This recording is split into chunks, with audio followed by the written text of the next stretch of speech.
Hé, 158 abonnés YouTube. Alors, ça peut peut-être paraître anecdotique, mais moi, ça me fait super plaisir. Pour les autres bandits, il est toujours temps, hein, si tu souhaites ne pas en rater une miette, m'encourager à continuer, ou en même temps approfondir tes connaissances, eh ben écoute, tu sais ce qu'il te reste à faire. Et en plus, en parlant de connaissances, ça tombe super bien, parce que cette semaine, je te retrouve pour approfondir ta culture humoristique. Je vais te parler d'un des piliers du stand-up américain. C'est un gars qui a influencé beaucoup de gens, beaucoup de comédiens, que ce soit étrangers et même encore francophones aujourd'hui. En plus, ça me fait vraiment super plaisir de lui dédier cette chronique, parce que c'est un artiste dont je suis le travail depuis hyper longtemps. Pour te donner une idée, déjà adolescent, je matais sa série qui passait sur Canal. Qui dit mieux? Sans grande surprise, il s'agit donc de Jerry Seinfeld, et si tu ne le connais pas encore... Shame. Shame. Alors, pour te parler brièvement de lui, il est né en 1954 et il a commencé le stand-up vraiment très jeune. Il faisait ses premiers open mic à 17-18 ans quand il était encore aux études. Et à 21 ans, il s'est fait remarquer en participant à un concours à New York, ce qui lui a valu sa première apparition télé. 5 ans plus tard, en 1980, il chope un petit rôle dans une série qui s'appelait Benson et il se fait virer après le 3e enregistrement, pour cause de différents artistiques. Mais franchement, limite tant mieux, de toute façon c'était pas grave. Il s'était déjà fait remarquer par les grands noms des Night Show et il était régulièrement l'invité de Johnny Carson ou encore de David Letterman qui voyait en lui vraiment un comédien hyper prometteur. On peut dire qu'ils ont eu du nez. 8 ans plus tard, il crée The Seinfeld Chronicles avec Larry David, qui deviendra la série Seinfeld, et qui aura un immense succès sur le territoire américain. C'est tout simplement une des séries les plus regardées des années 90. Pour te donner une idée, le dernier épisode a rassemblé plus de 76 millions d'Américains devant leur poste, et si un annonceur voulait faire une publicité durant l'épisode, il devait payer plus d'$1 million la minute. C'est un record qui n'a été atteint que par le Super Bowl. Même si cette série a aujourd'hui quasiment 30 ans, je ne peux que te conseiller d'aller mater les 9 saisons. Alors c'est une sitcom pour situational comedy qui suit les aventures de Jerry, sa vie d'apprenti comédien, la relation qu'il entretient avec ses amis et son entourage. Les personnages sont hyper bien travaillés, ils ont chacun leur petite particularité. Kramer et George Costanza sont juste exceptionnels et tu verras, il y a plein de blagues que tu as sûrement déjà entendues sans savoir qu'elles venaient de cette série. Alors il y a encore quelques mois, la série était disponible sur Amazon Prime, mais Netflix vient de racheter les droits pour les 5 années à venir pour un montant de plus de 500 millions de dollars. C'est plus que The Office ou encore Friends, et donc la série réapparaîtra dans le catalogue de Netflix début 2021. Plus de 500 millions de dollars pour une série dont le dernier épisode a été diffusé il y a plus de 20 ans, ça te montre aujourd'hui à quel point cette série est encore un monstre. Je ne compte même plus les heures que j'ai passées devant cette série. Alors cette série, elle n'a pas fonctionné en francophonie parce qu'il n'y a rien à faire. Tu perds blindé au doublage et le doublage de cette série a été spécialement pourri, comme celui de How I Met Your Mother ou de Big Bang Theory. D'ailleurs, à mes yeux, il n'y a que 3 séries que tu peux regarder doublées, c'est Les Simpsons, Columbo et Friends, et that's it. Et si tu oses me dire South Park... Kiss me first, cause I like to be kissed before I get Voilà. Bref, pour revenir à Jerry Seinfeld, ce qui peut paraître étonnant, c'est que malgré son immense succès, il n'ait fait que 3 specials, et encore le dernier qui est disponible sur Netflix est une sorte de comeback, donc je le compterai même pas, et c'est vrai que c'est hors du commun pour un artiste qui a plus de 40 ans de carrière, dont 15 ans au top, mais au fait ça s'explique par l'immense succès de sa série qui a duré pendant 10 ans, qui lui demandait énormément de travail en termes d'écriture, et en plus à ce moment-là il vivait à Los Angeles alors que tout le stand-up se passe plutôt sur New York, et aussi il détient les droits de cette série. Il gagne encore aujourd'hui énormément d'argent là-dessus, et d'ailleurs à ma connaissance, c'est le seul humoriste qui est devenu milliardaire grâce à son métier. Et donc durant toute sa série, il se produisait que très peu, et l'année de la diffusion de la dernière saison, il a fait une sorte de tour de clôture, où il a décidé un peu de se retirer de la scène, en faisant un dernier tour avec ses meilleures vannes, et d'ailleurs c'est de ce spectacle-là particulièrement dont je vais te parler aujourd'hui. C'est Driss te parle de I'm Telling You for the Last Time de Jerry Seinfeld.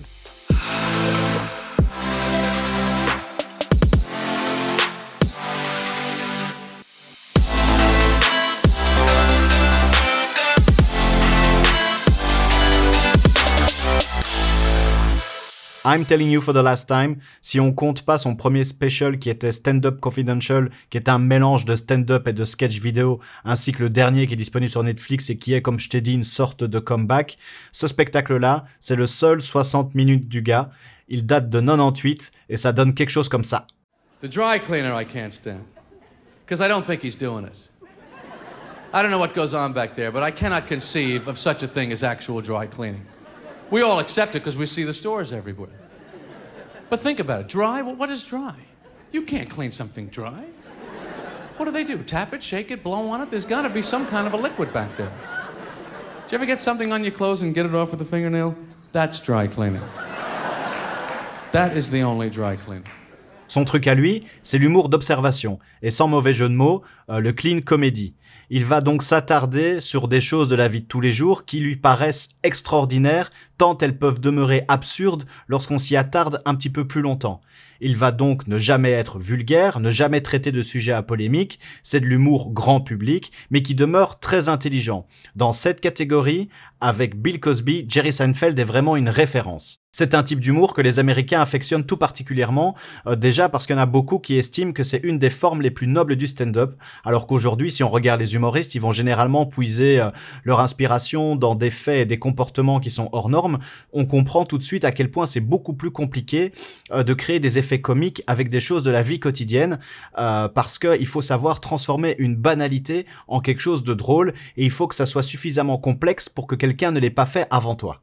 D'autant plus que même si Jerry Seinfeld a une identité vocale, il joue beaucoup avec les intonations, il n'a pas vraiment de construction typique liée à sa locution comme peuvent avoir Chris Rock ou Eddie Murphy qui utilisent ça pour ajouter un effet comique. Ça veut dire que par exemple si tu ne connaissais pas les blagues et que tu lisais le texte, c'est impossible de reconnaître au phrasé quelque chose de Jerry Seinfeld alors que par exemple chez les deux autres, ce serait carrément évident. Ici, chaque mot est pesé, il y a un très gros travail d'écriture, le texte se suffit quasi à lui-même, il a d'ailleurs édité en bouquin la plupart de son matériel, mais évidemment, il ne se privera pas, lors de ses représentations, de saupoudrer son texte de comique corporel, comme par exemple lorsqu'il se demande comment est-ce que les producteurs de lait peuvent-ils connaître avec exactitude la date d'expiration de leurs produits. How do they know that that is the definite exact day? You know, they don't say like it's in the vicinity, give or take, roughly. They brand it right into the side of the carton and they're that's your goddamn day right there. Oh, don't screw with us. We know what day is the final day. And then it is so over. You ever have milk the day after the day? Scares the hell out of you, doesn't it? The spoon is trembling as it comes out of the bowl. It's after the day! I'm taking a big chance! I smelled it. You smell it. What is it supposed to smell like? It smelled like milk to me. I don't know how they're so definite, though. Maybe the cows tip them off when they're milking them. July 3rd.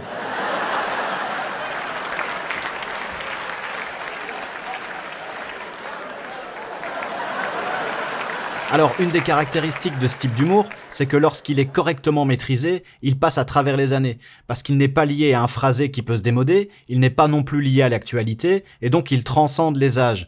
Alors évidemment, il peut y avoir eu des évolutions technologiques qui ont changé nos habitudes, mais la plupart de ces vannes fonctionnent encore aujourd'hui. Pour te donner un exemple, celle de cet extrait-là, elle a aujourd'hui près de 40 ans. Comme ce spectacle est un condensé de ses meilleurs sets, ça va évidemment partir dans tous les sens. Cependant, les transitions sont plutôt bien amenées, suffisamment pour que ça ne ressemble pas à un patchwork de blagues qui n'ont aucun lien les unes avec les autres. Et évidemment, quand on connaît Jerry Seinfeld, on n'en attendait pas moins d'un artiste de son acabit, surtout pour sa dernière représentation. Et forcément, comme tout est millimétré, il n'y a quasiment pas d'improvisation, et le peu d'interaction qu'il y a avec le public s'y prête tellement bien que ça m'étonnerait même pas que ça soit scripté. Alors, comme sa représentation est en quelque sorte un best-of et qu'il se produit à New York, berceau du stand-up, il va évidemment adapter son set à son public, il va traiter de plein de sujets, en parlant du professionnalisme du taximan jusqu'aux approximations des indications des hôtesses. Il va aussi parler des similitudes entre les supermarchés et les salles de casino. Il va également passer par ses visites chez les médecins, par ce qui se passe dans la tête des chevaux de course. Il va vraiment traiter pléthore de sujets qui, de prime abord, n'ont aucun lien les uns avec les autres, mais il va réussir à amener ça avec brio. Il va tout passer à la loupe et nous partager ses observations. Il va même jusqu'à réinterpréter nos comportements déraisonnés lorsque nous étions enfants et qu'on nous proposait des bonbons. Candy was my whole life when I was a kid. That was first 10 years of my life. I think the only clear thought I had was get candy. That was it. Family, friends, school. They're just obstacles in the way of the candy. I'm out for the candy here. I'm just thinking get candy, get candy, get candy, get candy, get candy. That's why you have to teach kids not to take candy from a stranger if they're playing in a playground, because they're such candy moron idiot brains. It's just, this man has candy, I'm going with him, goodbye, I don't care what happens to me, get candy, get candy, get candy, get candy. Don't go, they'll torture you, they'll kidnap you, it doesn't matter, he has an O. Henry, I have to take that chance. Get candy, get candy, get candy. So the first time you hear the concept of Halloween when you're a kid, your brain can't even process the information. You're like, what is this? What did you say? So what did you say about giving out candy? Who was giving out candy? Everyone that we know is just giving out candy? Are you kidding me? When is this happening? Where? Why? Take me with you. I gotta be a part of this. I'll do anything that they want. I can wear that. Tu remarqueras que bien qu'il parle de son expérience personnelle et de ses observations, on est à des années-lumière des ego trips qu'on rencontre un petit peu trop souvent selon moi, où l'artiste va essentiellement parler de sa vie et faire preuve d'autodérision. Ici, Jerry Seinfeld va vraiment dépersonnaliser ses observations pour que nous puissions les vivre avec lui et que nous nous sentions concernés. C'est vraiment un pilier du stand-up et comme je t'ai dit, il y a énormément d'artistes qui ont été influencés par son travail, que ce soit des artistes américains mais aussi francophones. D'ailleurs, par exemple, si t'aimes bien Gad Elmaleh ou en tout cas le style qu'il a adopté à partir de son 3e spectacle L'autre c'est moi, eh bien il est grand temps que tu ailles voir la version originale. Jerry Seinfeld, c'est vraiment la référence dans le domaine du stand-up et du clean comedy. En plus, contrairement à d'autres humoristes d'autres domaines, comme George Carlin qui a plus de 15 spectacles, lui, quelque part, il n'en a qu'un seul, un bon 60 minutes, une sorte de nectar de tout ce qu'il avait déjà fait. Donc ça vaut vraiment la peine. Et d'ailleurs, si t'aimes bien ça, tu vas devoir te rabattre après juste sur des extraits de ses interventions dans différents shows, parce qu'il n'y a pas grand-chose d'autre. D'ailleurs, j'en aurais mis quelques liens dans la description. Ou alors, surtout, allez mater sa série qui, comme je l'ai dit, est vraiment exceptionnelle. Pour clôturer, je vais te mettre un petit extrait qui est vraiment typique du stand-up de Broadway. Alors pour nous, ça va nous paraître peut-être un petit peu abrupt, mais c'est vraiment un classique du genre. Je t'invite à porter une attention particulière sur la manière dont il va clôturer son spectacle après avoir partagé avec nous les difficultés que nous pouvons rencontrer lorsque nous sommes seuls dans la salle de bain. But we have to fight these battles. We're all alone in the bathroom. Whatever goes wrong, you have to handle it. You ever go to a big party, go in the bathroom, flush the toilet, and the water starts coming up? This is the most frightening moment in the life of a human being. You'll do anything to stop this. You'll lose your mind, start talking to the toilet. No, please don't do this to me. No, come on, you know this is not my responsibility. I didn't make this happen. I'll get you the blue thing, the man in the boat. Just let me off the hook this one time. Thank you very much. You've been a wonderful audience. Thank you for coming.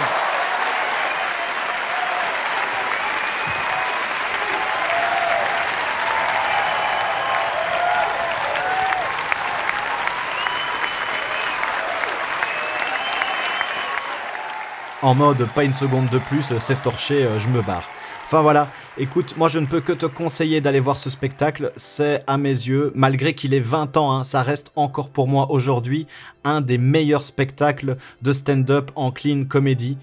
Et je t'invite clairement à le mater, si possible sans sous-titres, ou au pire avec des sous-titres en anglais. Mais sache que même avec des sous-titres en anglais, de temps en temps, tu vas avoir des problèmes de temporalité, ça veut dire que tu vas pouvoir lire la chute avant que l'artiste le prononce. Donc c'est un peu dommage, mais surtout évite les sous-titres en français. La traduction, c'est jamais bon, tu perds souvent de l'effet comique. Et donc profite de ce confinement pour te mettre à l'anglais si c'est nécessaire, parce que franchement, si t'es fan d'humour comme moi, il y a quand même une grande partie du nectar qui est chez les Américains et tu perds quand même pas mal à la traduction. Voilà, c'est tout pour moi.